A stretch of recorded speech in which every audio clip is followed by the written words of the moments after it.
प्रिय विद्यार्थी मित्रांनो, आपले पेपर संपत आलेत।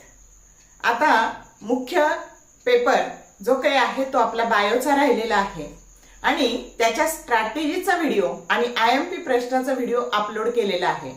मग आता मला हा व्हिडिओ प्रकर्षाने करावं असं का वाटलं, तर मी फिजिक्सचे बोर्डचे पेपर तपासते आहे आणि माझ्या असं लक्षात आलं की पेपर जरी सोपा होता तरी मुलांना म्हणावे असे मार्क्स काही पडत नाहीयेत।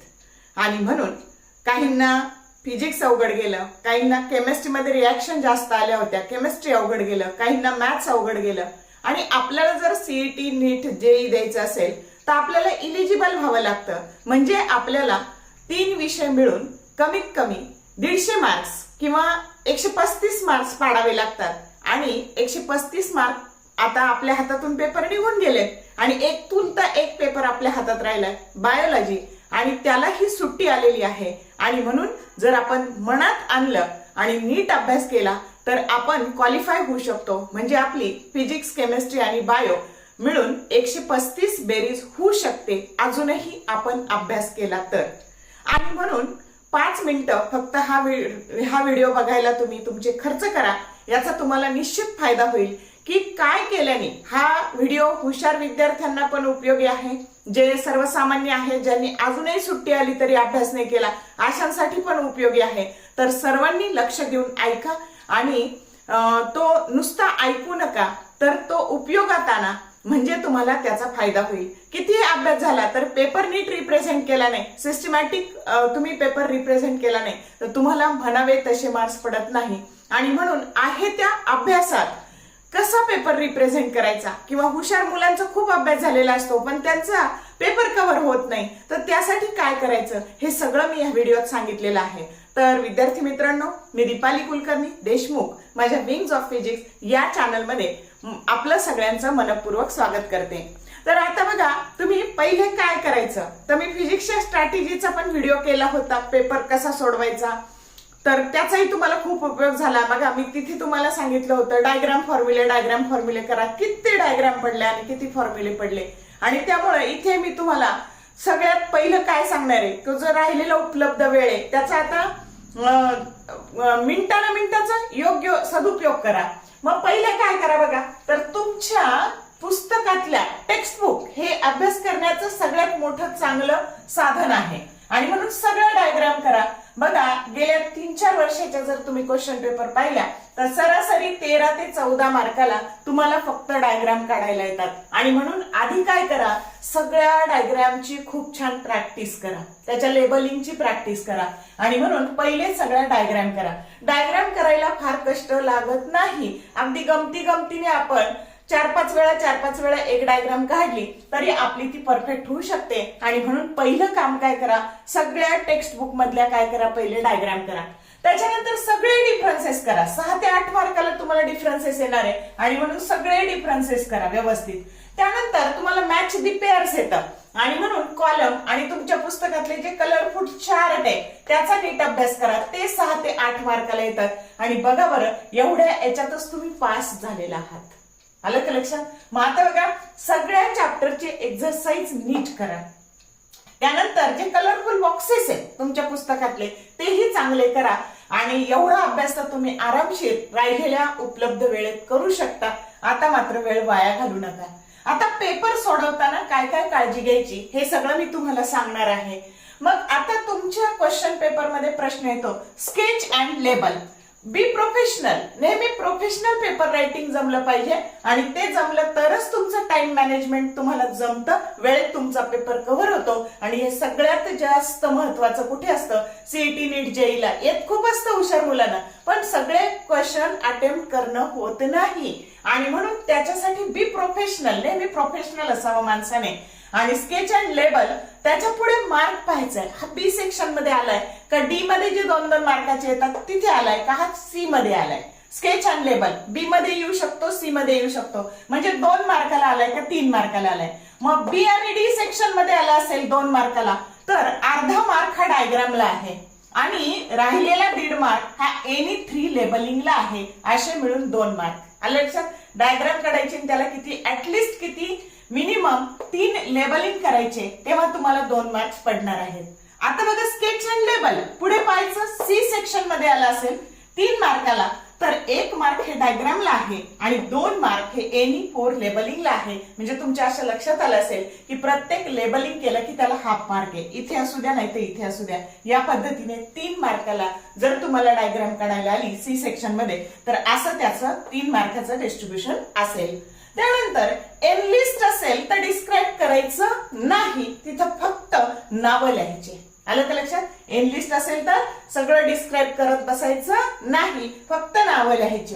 त्यानंतर पुढची काळजी काय घ्यायची, मॅच दी कॉलम असेल असं 1 2 3 ए सेक्शन मध्ये 1 2 3 आणि बी सेक्शन मध्ये, तर तिथंच असं क्रॉस नाही करायचं बाळांनो. एचं उत्तर सेकंड पॉइंट आहे तर ते समोरासमोर लिहायचं.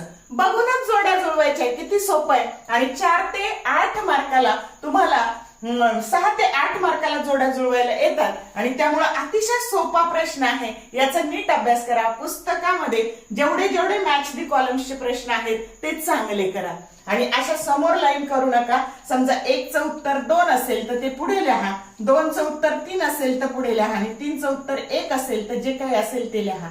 या पद्धतीने असं क्रॉस लाईन करू नका. ओके.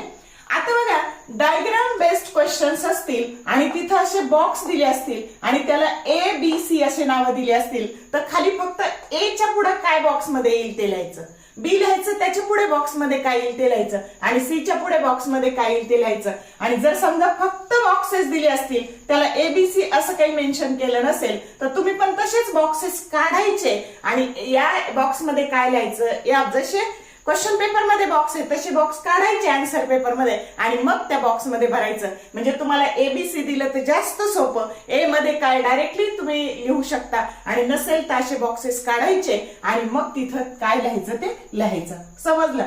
आता हिस्टोलॉजिकल स्ट्रक्चर विचारलं असेल तर टीएस सेक्शन डिस्क्राईब करायचं. नीट लक्षात ठेवा. काय करायचं? टीएस सेक्शन डिस्क्राईब करायचा.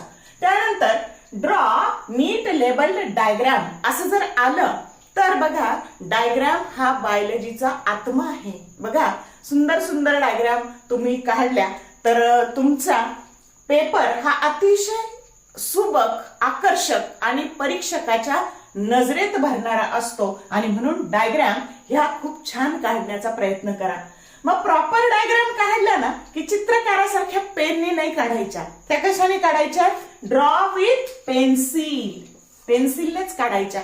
शक्यतो डायग्रामचं लेबलिंग एकाच साइडने करता आलं तर करा, ते छान दिसतं. आणि सगळ्यात महत्वाचं आपल्याला वेळ वाचवायचा आहे. परीक्षेच्या 3 तासामधला आपला सेकंद आणि सेकंद महत्वाचा आहे, तो वाचवायचा असेल तर 3-4 पेन्सिल ह्या शार्प करून द्या. तिथे शार्प करण्यात वेळ घालवू नका. 3-4 पेन्सिल शार्प करून द्या, म्हणजे तिथेही तुमचा वेळ वाचणार आहे. आले लक्षात? तर आता बघा पुढची महत्वाची गोष्ट, डिफरन्सेस. जर डिफरन्स आलं, डिस्टिंग्विश आलं तर ते टेबल फॉर्म मध्ये लिहा. म्हणजे इकडे एक कॉलम, इकडे एक कॉलम. कशाचा? तर या पद्धतीने आर्टरी आणि व्हेन आलं तर इथे बघा एक आकडा, दुसरा इकडे एक, समोरासमोर लिहा आणि जो महत्वाचा शब्द आहे त्याच्या खाली लिहित असलेल्या पेननेच अंडरलाईन करा. वेगळा पेन वापरू नका, वेळ घालवू नका. समजलं? आता बघा फिजिक्स मध्ये आणि केमिस्ट्री बायो डिफरन्स मध्ये काय फरक आहे. आता बायो मध्ये बघा 2 मार्काला पण डिफरन्स विचारतात, 3 मार्काला पण विचारतात, 4 मार्काला पण विचारतात आणि म्हणून 2 मार्काला विचारला तर 4 पॉइंट लिहायचे. किती पॉइंट लिहायचे? 1 2 3 4. अर्ध्या मार्काला 1 असतं. जर 3 मार्काला विचारलं तर 6 पॉइंट लिहायचे आणि 4 मार्काला विचारलं तर 8 पॉइंट लिहायचे. समजलं का? डिस्टिंग्विश 2 ला येऊ शकतं, 3 ला येऊ शकतं, 4 ला येऊ शकतं. अर्ध्या मार्काला 1 आणि महत्वाच्या शब्दाखाली काय करायचं? हायलाइट करायला विसरायचं नाही. लिहित असलेल्या पेनने त्याला पट्टी घ्यायची नाही, रेष मारत बसायचं नाही. पटपट पटपट फक्त महत्वाचा जो डिस्टिंग्विशिंग पॉइंट आहे त्याच्या खाली अंडरलाईन करायची. तर या पद्धतीने लिहायचं. आता पुढचं महत्वाची गोष्ट काय की 3 आणि 4 मार्काचे जर प्रश्न असतील तर ते पॉइंट वाईज लिहा, ते छान दिसतं. असं निबंधासारखं सगळं एका पुढे एक लिहू नका. 1 2 3 4 असे पॉइंट लिहा. त्यानंतर परत तिथेही महत्वाचे शब्द काय करा? अंडरलाईन करा. आलं का लक्षात? तर हे सगळं पेपर सोडवताना घ्यायची काळजी आहे. तर हे जर तुम्ही ह्या पद्धतीने पेपर लिहिला तर तुमचं काम खूप सोपं होणार आहे आणि तुम्हाला कमी कशात सुद्धा चांगले मार्क्स पडणार आहेत. आता बघा, पेपर सोडवताना काय करायचं, पहिल्यापासून मी सगळ्या विषयांची स्ट्रॅटेजी केली आणि तिथे माझा पहिला पॉइंट हाच असतो की नवीन सेक्शन नवीन पानावर. आणि जर तुम्हाला वाटलं की बी सेक्शन मध्ये 8 लिहायचे तर अजून 2-4 लिहायचे, तर त्याच्यासाठी 1-2 पानं सोडून द्या आणि मग नवीन पानावर सी सेक्शन सुरू करा. आता टाइम मॅनेजमेंट कसं करायचं, तर ए सेक्शन हा 30 मिनिटात झाला पाहिजे, बी सेक्शन 45 मिनिटात झाला पाहिजे, सी सेक्शन 55 मिनिटात झाला पाहिजे आणि डी सेक्शन 45 मिनिटात झाला पाहिजे. या सगळ्याची बेरीज होणारे 175 मिनिट आणि तुमच्याकडे शिल्लक राहतात 15 मिनिट. समजलं? म्हणजे किती हुशार मुलगा असला तरी ह्या पद्धतीने तुम्ही पेपर लिहिला घड्याळाकडे पाहून व्यवस्थित, तर तुमचा पेपर कव्हर होतो आणि एक्स्ट्राचे प्रश्न सोडवायला किंवा तुम्हाला हायलाइट करायला किंवा अंडरलाईन करायला तुम्हाला वेळ मिळतो आणि या पद्धतीने तुम्ही छान प्रकारे पेपर 175 मिनिटात कव्हर करू शकता 70 मार्काचा. आणि जर तुम्हाला वाटलं वेळ उरला तर एक्स्ट्रा सोडवू शकता. आता सगळ्यात महत्वाची काळजी काय बघा, तर मी सांगितलं ज्याचा अभ्यास खूप डीप आहे, कन्सेप्ट क्लिअर आहे, त्यालाच सेक्शन ए हा छान सोडवता येतो. किंवा ज्यांनी फक्त क्लासेस केलेत, नीटचे क्लासेस केलेत, बायो आहे म्हणजे तो नीटचेच क्लासेस करणार, आणि ज्याचं बायो आहे त्याने नीटचे 2 वर्ष क्लास केले त्याला एमसीक्यू आणि व्हेरी शॉर्ट आन्सर खूप छान प्रकारे येतं.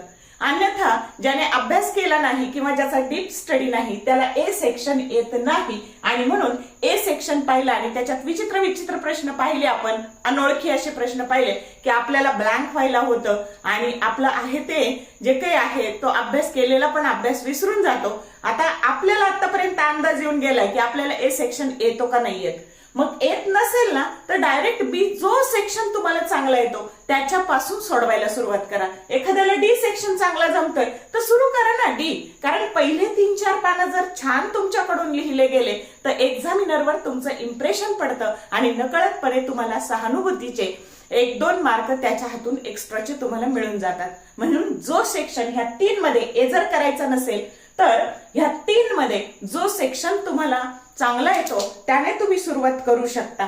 आलं का लक्षात? आणि एमसीक्यू काय कसे लिहायचे, तर बघा समजा ए ऑप्शन असेल आणि तिथे जो काही त्याचा जो ऑप्शन असेल तो लिहायचा. आलं लक्षात? बी लिहायचं. सगळे एमसीक्यू उतरून काढू नका आणि एमसीक्यू खोडू नका आणि ब्लँक पण सोडू नका. एखादं येत नसेल तर अंदाजे लिहून द्या पण रिकामे सोडू नका. 3 गोष्टी मी पहिल्यापासून सांगत आले. काय, हे दोन्ही लिहायचं, त्याचं ऑप्शन, त्याचं जे काही आहे ABCD ते लिहा, त्याच्या पुढे काय आहे ते लिहा, एमसीक्यू खोडू नका आणि एमसीक्यू रिकामे सोडू नका. आणि या पद्धतीने जर तुम्ही पेपर लिहिला तर निश्चितपणे तुम्हाला बायोमध्ये यश मिळेल. आता बघा, ज्याने बायो ठेवलंय त्याला नीट करायचं आहे म्हणजे त्याला डॉक्टर व्हायचं आहे. आणि जर डॉक्टर व्हायचं असेल तर सगळ्यात पहिला गुण डॉक्टरकडे काय असावा लागतो, हार्डवर्क. कारण कधी वेळी अवेळी रात्री अपरात्री पेशंट येतात आणि त्याला कितीही स्वतःचा फिजिकल प्रॉब्लेम असेल तरी त्याला हसून पेशंटला अटेंड करावं लागतं, त्याची समस्या सोडवावी लागते. आणि म्हणून पहिला गुण डॉक्टरकडे काय असला पाहिजे तर तो हार्डवर्क. मग हे हार्डवर्क करायची सवय आतापासूनच जर तुम्ही लावून घेतली तर निश्चितपणे तुम्हाला फायदा होणार आहे. आणि बघा, बारीक बारीक लेसन वाचा म्हणजे तुम्हाला त्यातले सगळे बारकावे लक्षात येतील. आता तरी वेळ नाहीये पण सीईटीला मात्र अगदी बारीक बारीक एनसीईआरटीचं पुस्तक बारीक वाचा म्हणजे तुम्हाला नीट चांगली जाईल. लक्षात? सीईटी नीटचे व्हिडिओ नंतर येणारच आहेत पण आता फक्त मला हा प्रकर्षाने करावा वाटला कारण एकच पेपर शिल्लक आहे आणि तुमचं जर तुम्ही क्वालिफाय नाही झालात तर पुढच्या कोणत्याच प्रयत्नांना अर्थ राहणार नाही. आणि म्हणून तुम्ही क्वालिफाय व्हावं असं मला मनापासून वाटतं. आणि म्हणून तुम्ही राहिलेल्या उपलब्ध वेळेत नीट अभ्यास करा आणि छान बायोलॉजीचा पेपर लिहा, छान स्कोअर करा जेणेकरून आतापर्यंतचे पेपर जे काही तुमचे अवघड गेले असतील तर ते आता तुम्हाला कव्हर करायला अजून एक चान्स तुमच्या हातात आहे, सुट्टी पण आहे. तर अगदी छान प्रकारे हार्डवर्क करून पेपरचा अभ्यास करा. तुम्हाला व्हिडिओ आवडला असेल तर तुम्हाला लाईक करा, तुमच्या मित्रमैत्रिणींना शेअर करा, चॅनलला सबस्क्राईब करा जेणेकरून येणारे पुढचे सीईटी नीटचे व्हिडिओ जे आहेत त्याचे तुम्हाला नोटिफिकेशन्स मिळत जातील. आणि all the best for your study and upcoming exam. and thank you for watching this whole video.